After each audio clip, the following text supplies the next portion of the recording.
For members of the Church of Jesus Christ of Latter-day Saints, the rituals at their temples are kind of this peak experience. It's quite different from what happens at the Ward House on Sunday. The historian Jonathan Stapley says what happens in the temple is this ordered set of rites. People go through washing and anointing, and then it opens up into this staged symbolic story. It's kind of like a play where the drama depicts humanity's journey and its relationship to God, and worshipers learn these lessons about divine law and the importance of making covenants with God. And Stapley says the temple is critical to the Mormon experience. But the truth is, because the temple is considered sacred and deeply private, and because the ceremony is meticulous and highly structured and stylized, it can seem mysterious or even kind of confusing to some. Stapley says this is how President Brigham Young felt in the early days of the church. After Joseph Smith is murdered in 1844, Brigham Young and the Quorum of the 12 lead the Latter-day Saints to build and finish the temple in Nauvoo. And they work furiously to do so. Once the temple's complete, in a couple of years, they bring thousands of members through. Whereas just a handful of people experience the temple during Joseph Smith's life, literally thousands are taken through the temple and receive the temple ceremonies there. And then they immediately leave under threat of violence. And at that point, the Latter-day Saints are refugees. They make their way to Omaha Nation territory, and they build what's called winter quarters, a temporary city. And Brigham Young, at this time, his family is expanding in kind of radical ways. He's a polygamist. He has other church members that are adopted to him in the temple, and he's ill, confined to his bed, teetering in and out of consciousness.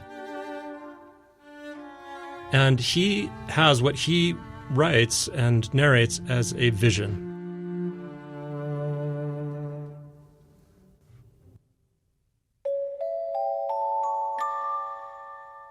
Joseph Smith, who's dead, appears to him and then introduces to him kind of a cosmic vision of the whole of things.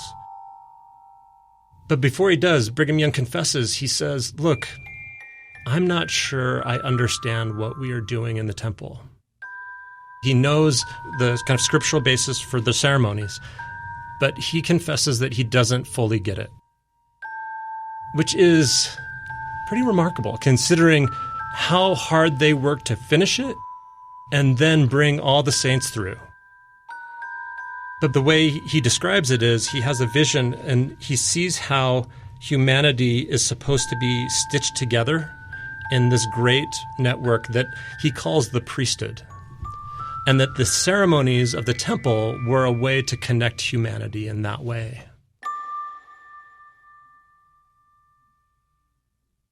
It's one of the few documents that he takes the time to handwrite himself instead of dictating to somebody else. This is a key moment in his development as a prophet to the saints.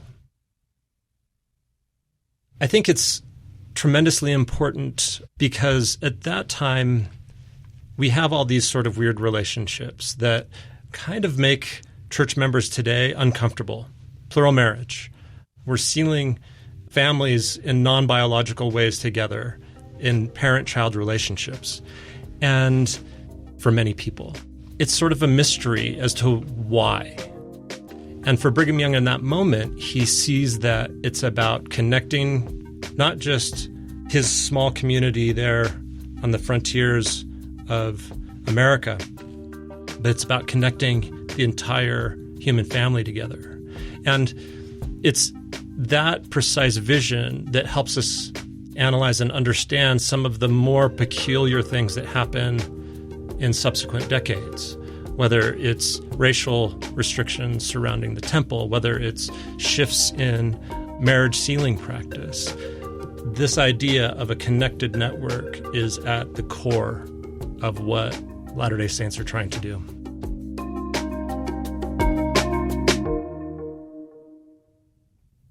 This is Radio West. I'm Doug Fabrizio. Today in the program, we're talking about the LDS temple experience.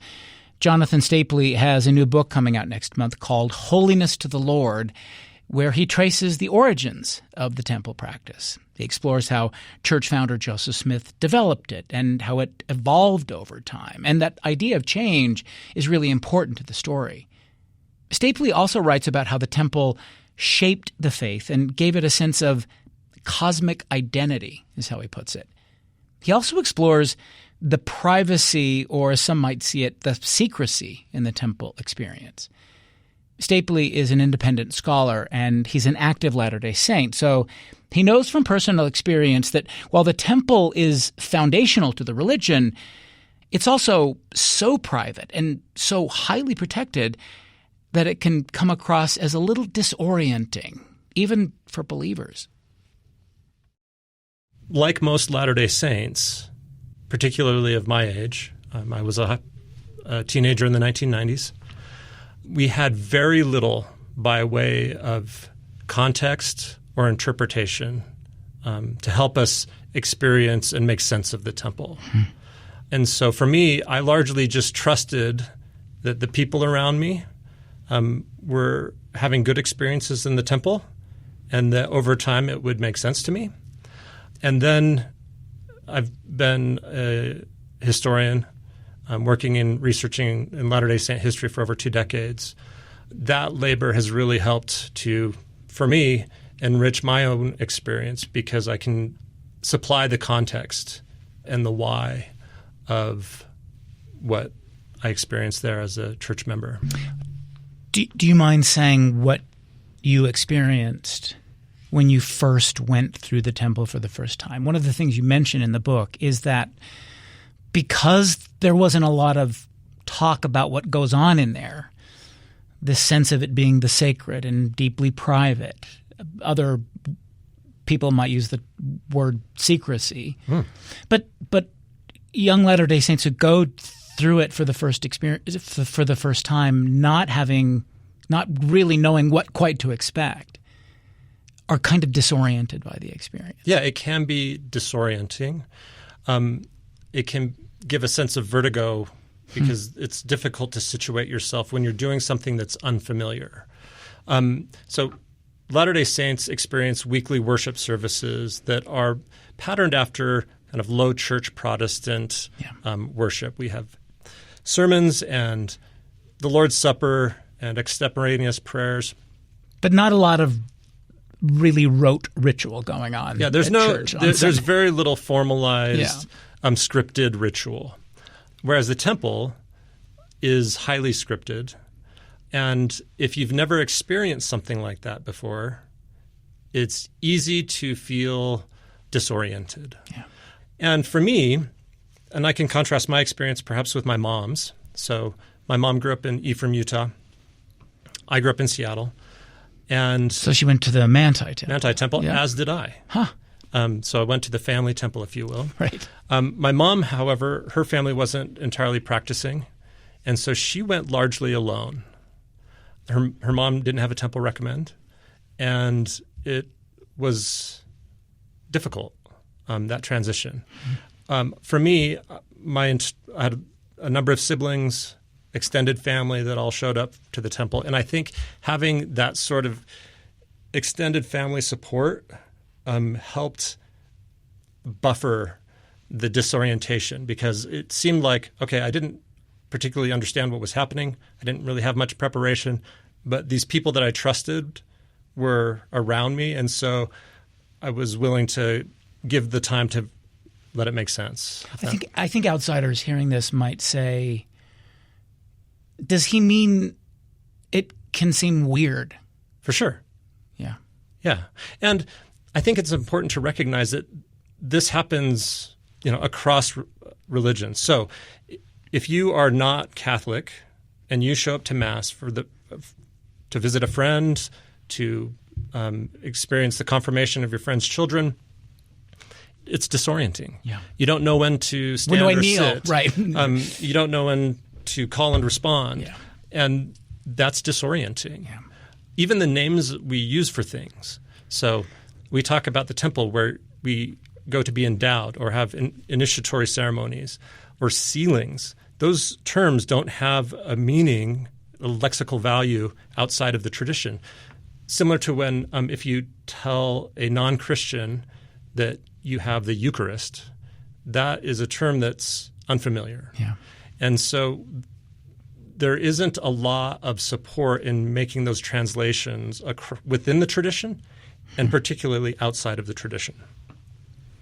I wonder, does it part of that disorientation, is it difficult also that you're not and we'll get into the particulars of the sort of privacy part in a minute, but is part of that difficulty that you can't really, outside of the bounds of the temple, ask too many questions about some of the particulars of the experience? You can't really talk about it, or not supposed to anyway. Yeah, so it's worth just noting from the outset that there is a long history of privacy or secrecy surrounding the temple. Yeah. And to be clear, as part of the temple ceremonies, Latter-day Saints promise to keep certain elements of the temple isolated to the temple. But in reality, it's a very small and some might even say insignificant portion of the overall temple experience. But particularly in the 20th century, church leaders encouraged and directed church members to limit their discourse surrounding the temple and basically to isolate any discussion of what happens to the temple to inside the temple. And it created kind of an explicative vacuum. Yeah. The Latter-day Saints were not able to communicate the details of what happened in the temple to outsiders and even to their own children and converts in some cases. How do you then explain, I guess I'll put it this way, the dilemma you might face as an active Latter-day Saint who respects that expectation of privacy, who finds the experience of going to a temple, personally and spiritually meaningful, and yet as a scholar trying to offer some kind of objective perspective and objective analysis of the temple experience in a book? Right. It is not obvious, I think, but there's a couple things that are important. First, we live in a day now where the church itself has shifted how it has talking about the temple and has opened up ways of talking about that temple that it previously were inaccessible. So, for example, Latter-day Saints make promises in the temple to live a righteous life, and they make several specific promises to do that. And when I was a child, the church explicitly told their members not to mention those specific promises outside of the temple. Yeah. You couldn't list them. Right. Whereas the church publishes them now for everybody to see. I think it's also important to note that because the temple is such a central feature of Latter-day Saint lived religion and theology, that it necessarily is manifested in the way Latter-day Saints talk about life and religion generally. So Latter-day Saint records are replete with reflections on temple experience and its meaning. And for the last several decades, the Church History Library in Salt Lake City has been digitizing tens of millions of documents.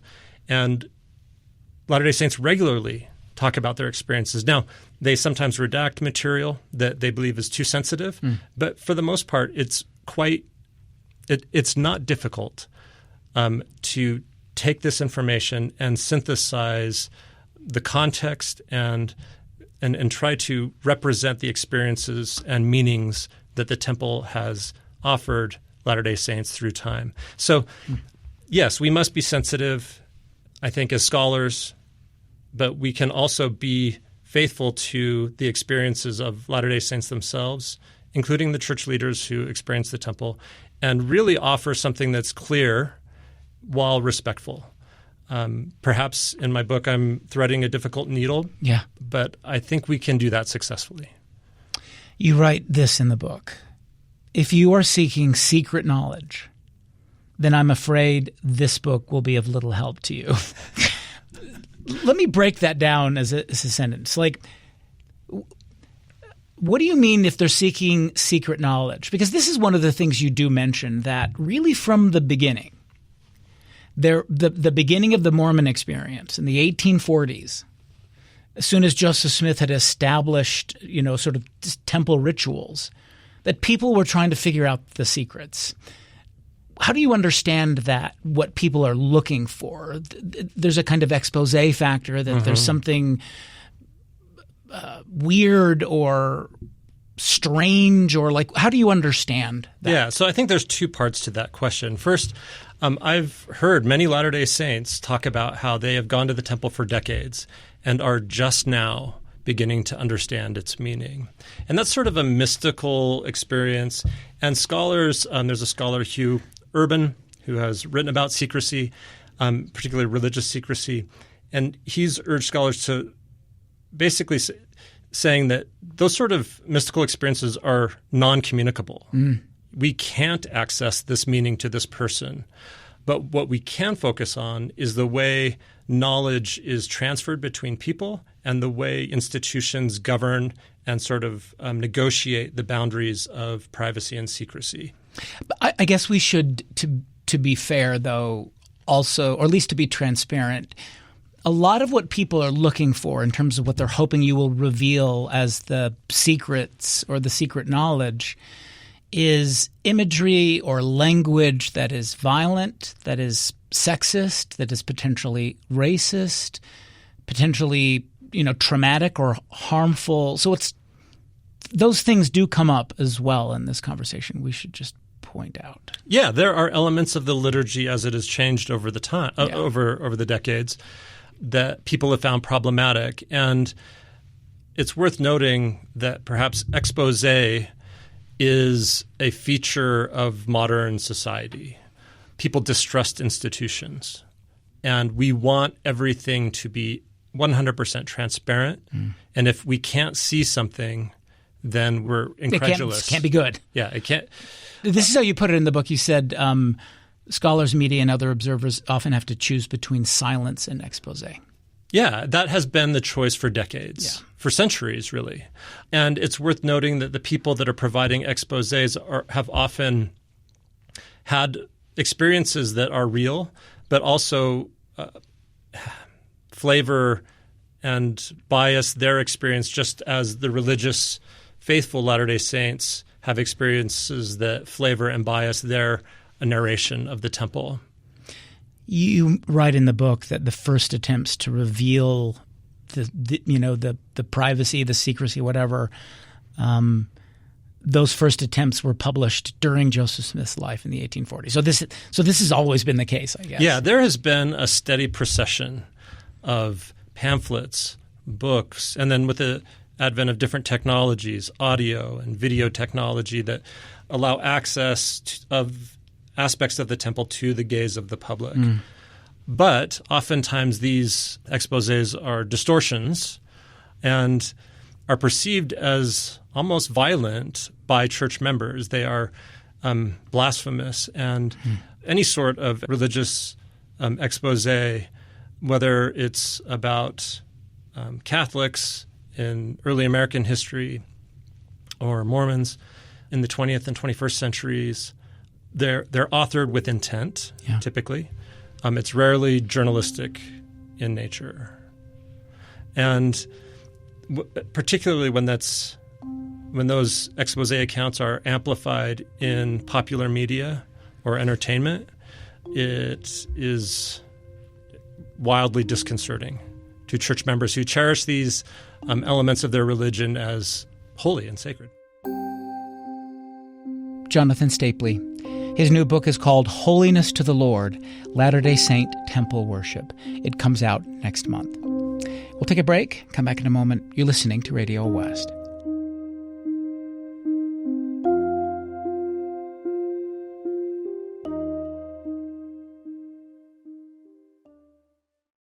This is Radio West. I'm Doug Fabrizio.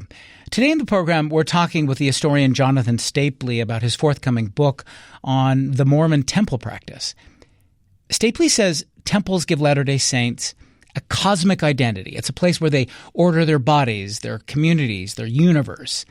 In the book, he traces how the temple rites emerged and how they shaped a sense of belonging. He also talks about privacy and secrecy in temples in the age of the internet.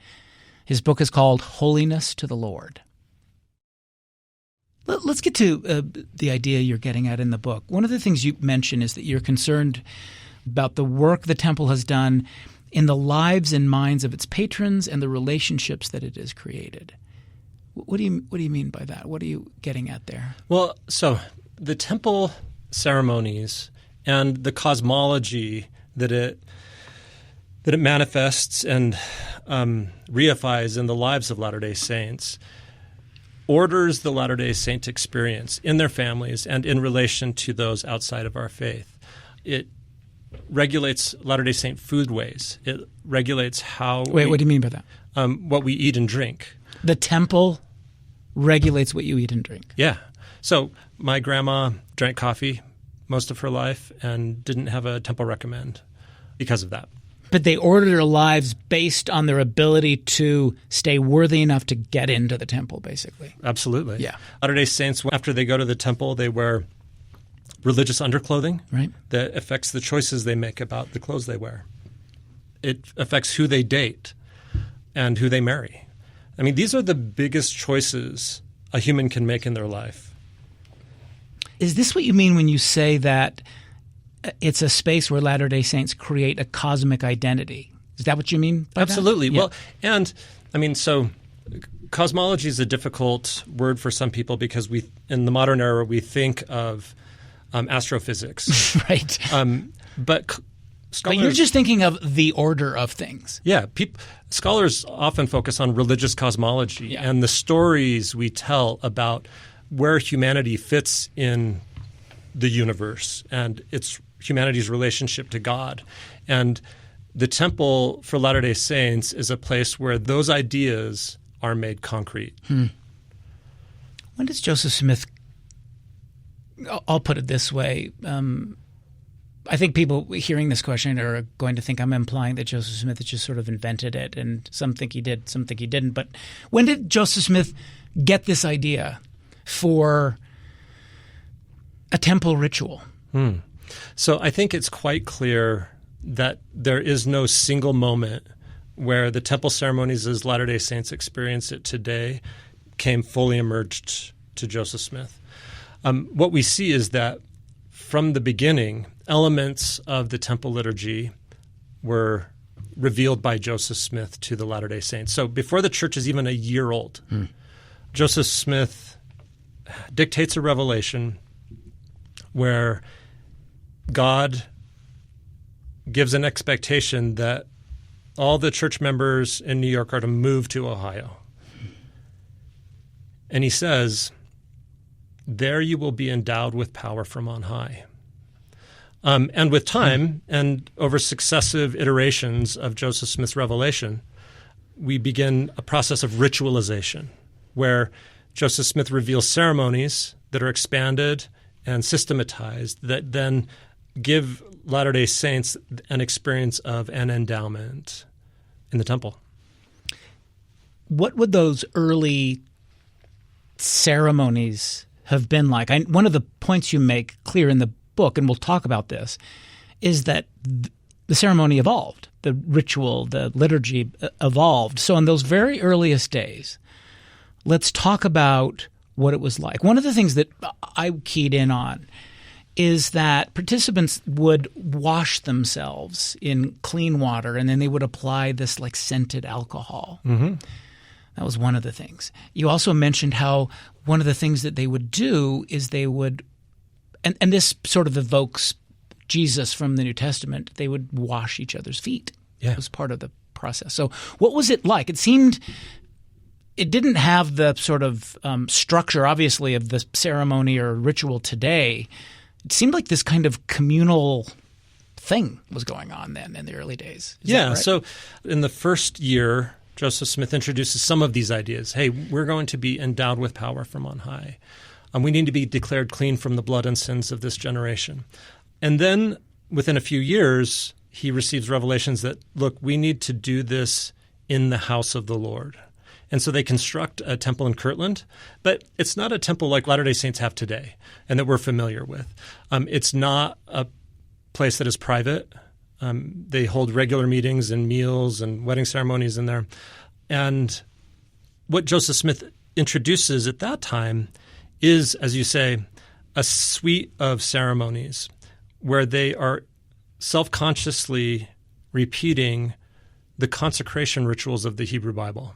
So in the New Testament, there's a lot of talk about elders of the church being ordained, and Christian churches often follow that process today, typically with the laying on of hands.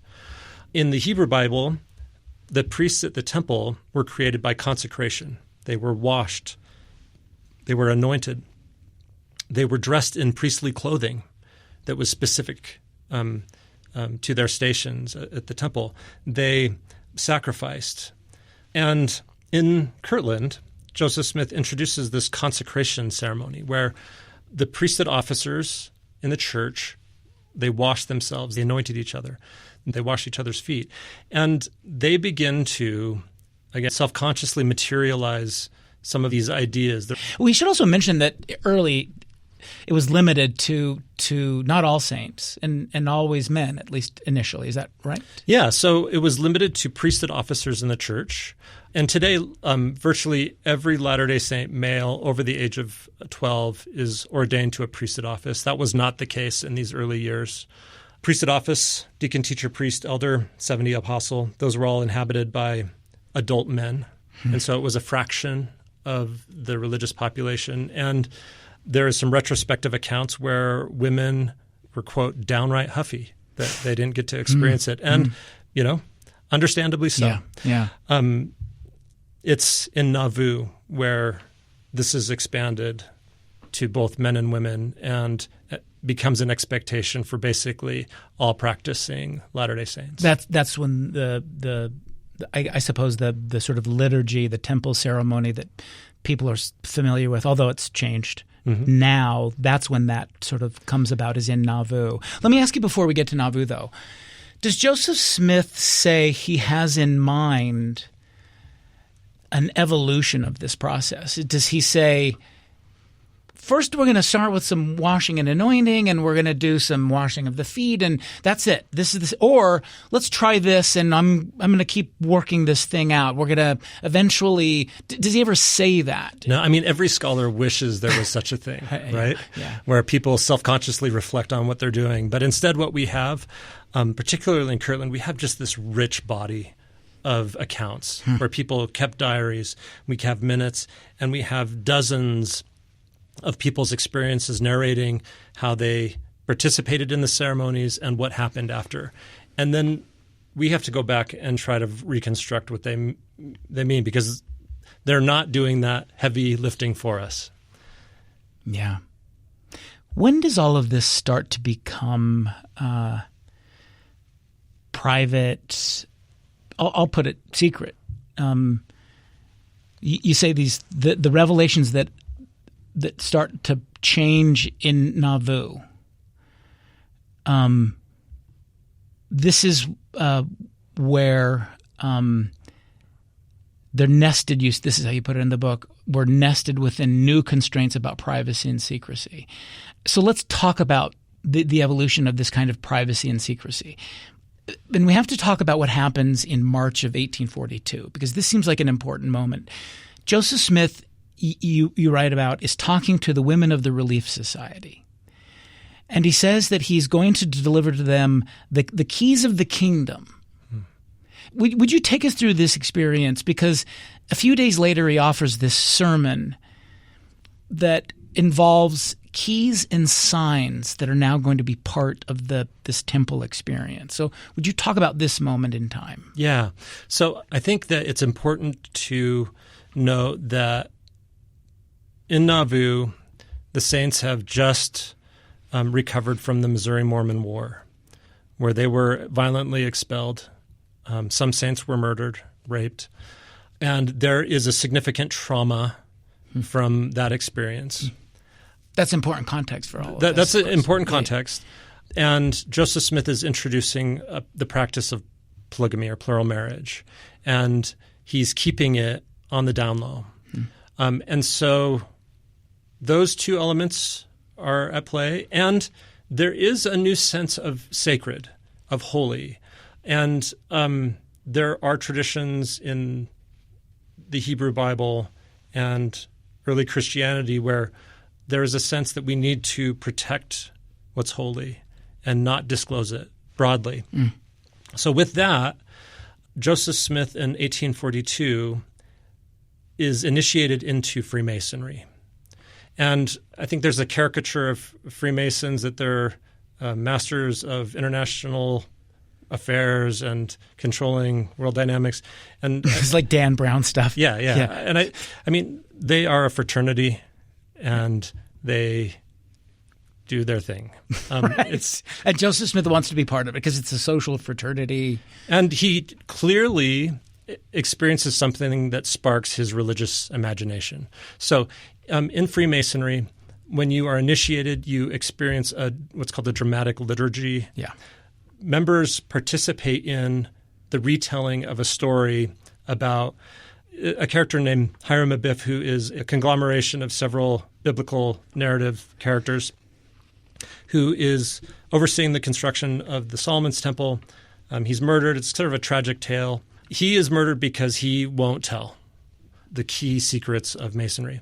And as part of this ceremony, Masons engage in various ritual practices, including hand clasps and clothing that is representative of the narrative. Key words. Yes, key words. They make promises and oaths, particularly to keep things secret. And in response, for breaking, they take upon transgressing this secrecy, they take upon themselves kind of representations of violent penalties in response that result in that they will die in violent ways if they divulge these secrets. Right.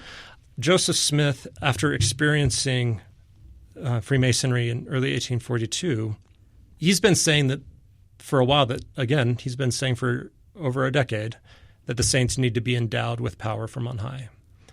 And in the months after experiencing Freemasonry, he uses the methods of ritual presentation that he found in Masonry to present what Latter-day Saints call the plan of salvation, the story of creation, the Adam and Eve and the progression back to God, and to present the endowment.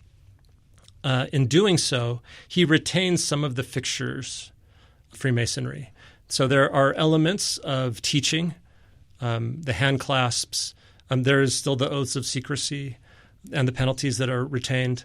That all comes from Freemasonry. Yeah, absolutely. It's interesting. Like you do hear, I suppose it's a critique or the idea that Joseph Smith wasn't just using the ceremony of Freemasonry as loose context for the Mormon temple ceremony, but verbatim. A lot of the key elements of it were taken directly from Freemasonry. You say it was distinct, but how is it distinct? Well, I think scholars of religion and ritual focus on what work is it doing, right? And the work of the Latter-day Saint Temple, the endowment ceremony, is the construction of this heavenly priesthood, the kings and queens, priests and priestesses. It's this heavenly vision of Christian cosmology, the creation of the world. Situating. This is the Mormon version, you're saying. Yeah. And whereas the Freemason version is secular. Well, it's not even the same story. Okay, yeah. I think it's useful. Ritual theorists talk about social technology, ritual as social technology. And I think it's useful to think about dramatic liturgy in that way. Joseph Smith found in Masonry a technology to present the religious experiences for the saints that he'd been working on for over a decade. What are the things that the part that I think seems to be disorienting, to have been disorienting for Latter-day Saints in the experience, where participants make these promises of secrecy with these violent penalties associated with it? That doesn't happen anymore. That's right. Why did they change that? Nothing could prepare a modern Latter-day Saint to experience violent penalties in the temple, and it was disturbing to many people. Mm-hmm. I think it was disturbing to church leaders. And so as they evaluated the content of the endowment ceremonies, they concluded that they were justified in removing it. And that sort of analysis has always happened with regard to the temple ceremonies. Throughout the decades, church leaders have been willing to critically evaluate the content and form of the temple ceremonies and make adjustments that they deem are appropriate. Jonathan Stapley.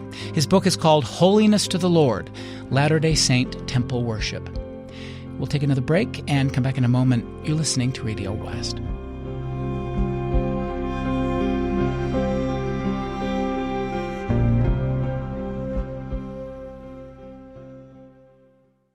This is Radio West. I'm Doug Fabrizio. Back now to our conversation with the historian Jonathan Stapley. We're talking about his new book about the origin and evolution of the LDS temple ritual. The book comes out next month. It's called Holiness to the Lord. What happens to the temple liturgy and the direction of the temple ceremony after Joseph Smith is killed? Kind of the first and most obvious thing is that Joseph Smith performs the temple ceremonies on an ad hoc basis in various non-temple locations while he's alive. Once the temple's complete, there's a space now. That we have a location. Yeah. And part of that is systematizing the ceremonies. We know that, for example, the Quorum of the 12 and Brigham Young are in charge of the temple, and they start adding characters to the story. Huh. So in the endowment liturgy, there are heavenly messengers, Peter, James, and John, and we have the day when Brigham Young adds them to the ceremony. So that wasn't a Joseph Smith thing. So they're adding stuff. Yeah, they for sure. feel like this wasn't just Joseph's idea. We can tell the story. Huh. We can change the liturgy to make it more systematic. They talk about working on temple clothing, those robes that I talked about during the ceremonies, and the undergarment, religious undergarment that they wear, and making sure they're uniform because there's all different sorts of patterns. And so there's an effort to take these ceremonies that were offered to several dozen people during Joseph Smith's life and then administer it to literally thousands in Nauvoo. And that requires, I don't want to say industrialization because that happens later, but an effort to systematically offer these ceremonies on a repeat basis to hundreds every day. One of the things you mentioned they changed once Brigham Young became president of the church is they shortened the ceremony by several. This must have been a very long ceremony at some point, and they shortened it, you mentioned. But you also say they ended the practice of, I'll just read from the book, they ended the practice of praying for God's vengeance upon those who had murdered the prophets. By that, they mean Joseph Smith and his brother Hiram Smith. So for a while, it included a prayer for vengeance. It's kind of an intense prayer for vengeance for a while, I suppose. Yeah, so what we have is on the year anniversary after Joseph Smith and Hiram Smith are murdered, we have members of the Temple Quorum, this group of people that have experienced the temple ceremonies, they gather for a temple prayer. And this is something that they do fairly regularly. But on that day in particular, they offer as part of their prayer an allusion to the book of Revelation. So in the book of Revelation, it talks about the blood of the martyrs going up to God, asking for when they will be avenged. And so they incorporate that language into their prayer. And it appears that these people who knew and loved Joseph and Hiram, that experienced the violence of Nauvoo, incorporated that into the liturgy. Interesting. And that endured until the early 20th century. Wow. So the liturgy changes. That seems to be a consistent theme here, is it changed and changed based on some of the things we were talking about. And the question is that you get at in the book is how it is that Latter-day Saints took that. idea of change. You tell this story of Rosie McGee, this woman named Rosie McGee.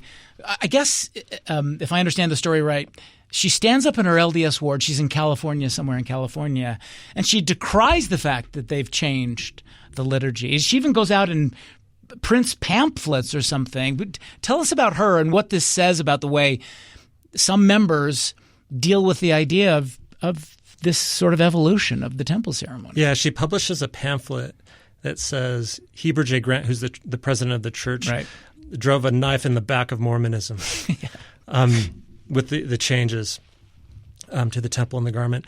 And I think that this really encapsulates some experiences that Latter-day Saints have in negotiating change.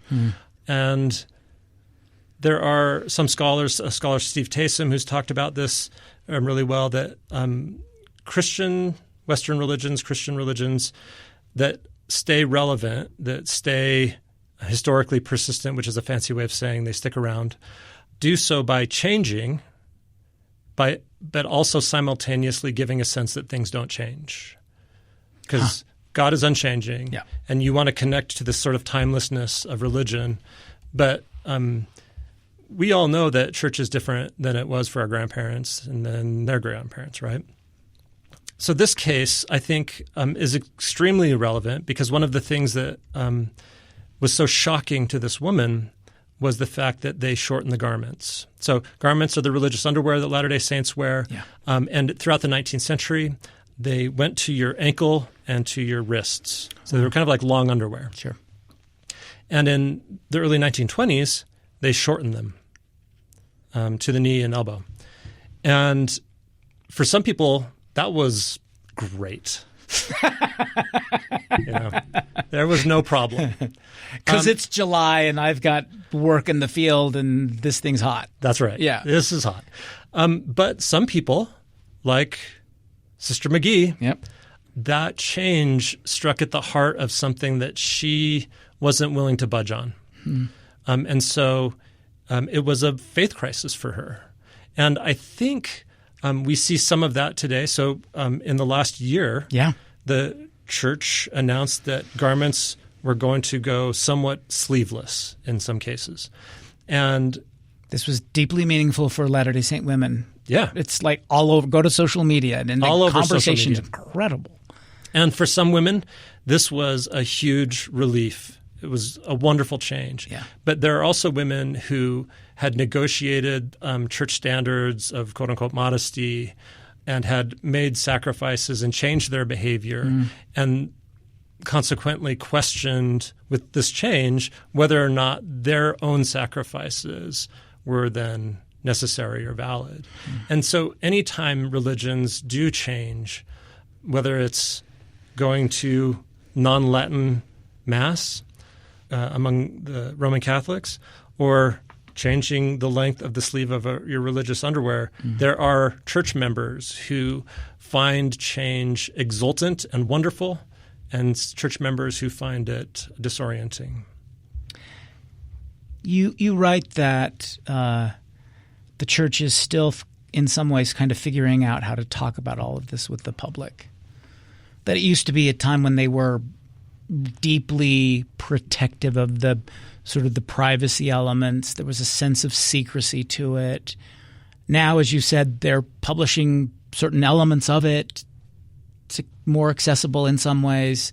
Still deeply private, but the church is still negotiating how to talk about this with the public. What do you see in that now? So I think that the internet changed everything. The church could more easily kind of control the message before the advent of the internet. And it was easy to cast the expose or the critic as other and outside of the perception of the day-to-day member. Today, that's just no longer possible. I have a friend who has a high schooler here in Salt Lake, and the high schooler came home as a junior or senior in high school, and the temple ceremony on YouTube was circulating among his friends. He had watched it, and he came to his parents and were like, what is this? Yeah. So the internet has mediated expose and information in ways that the church is reacting to, I think. And what that means is that there's been an increase in disclosure. Every new temple that is dedicated. President Nelson likes to build temples. He likes to build them. And he has the budget to do so now. Right. When I was a kid, the church did not have the budget for that. Yeah. And so there's an increase in visibility of the temple. There's an increase in accessibility to unfiltered and often uncritical information about the temple. And so we have an effort to hopefully better contextualize and narrate and elucidate the experience for Latter-day Saints. We talked about earlier how they've disclosed the promises you make in the temple. And I think more and more the church is willing to talk about the work of the temple. Do you think Joseph Smith, did he envision the current state of temple? Would he have been taken aback about the way the temple plays out in Latter-day Saint life today, do you think, in any way? I mean, it's a counterfactual. Who knows? Yeah, who knows? But, I mean, I think he would have been enthralled with the technology of the temple, right?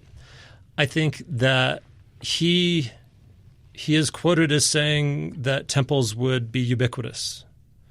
And so I think he would find gratification in that. Certainly he would be dumbfounded by many elements of Latter-day Saint lived religion.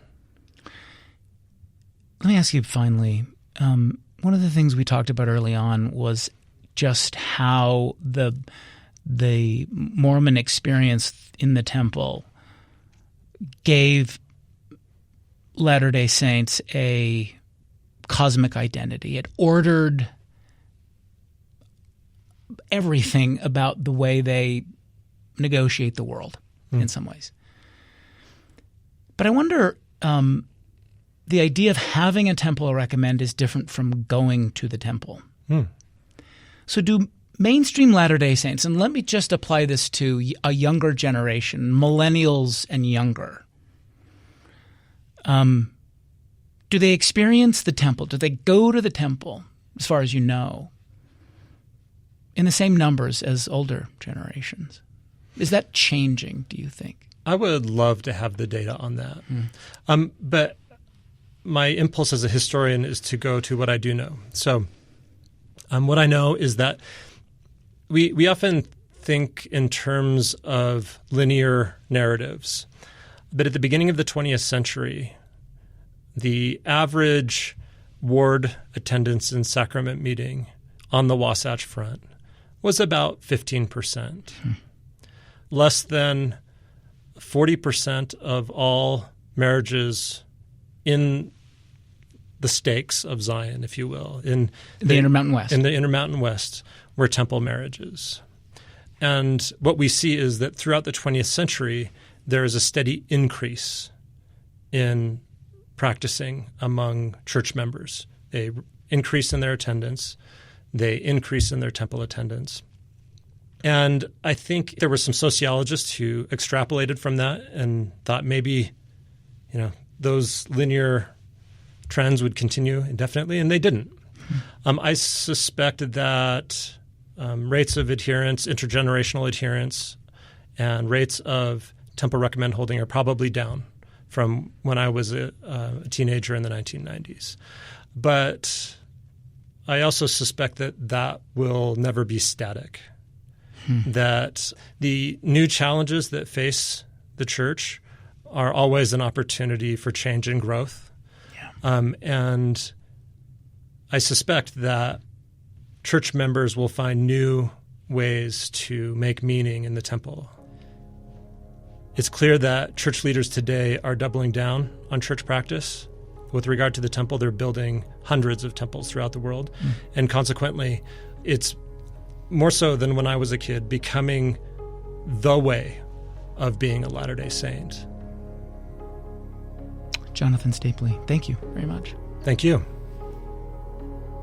Jonathan Stapley. His new book is called Holiness to the Lord, Latter-day Saint Temple Worship. It comes out next month. Radio West is a production of KUER. You can subscribe to the show wherever you get your podcasts. We're on YouTube at KUER 90.1. We're on Instagram at Radio West, or you can email us at radiowest@kuer.org. The program is produced by Benjamin Bombard and Tim Slover. Carrie Watson is our executive producer. I'm Doug Fabrizio.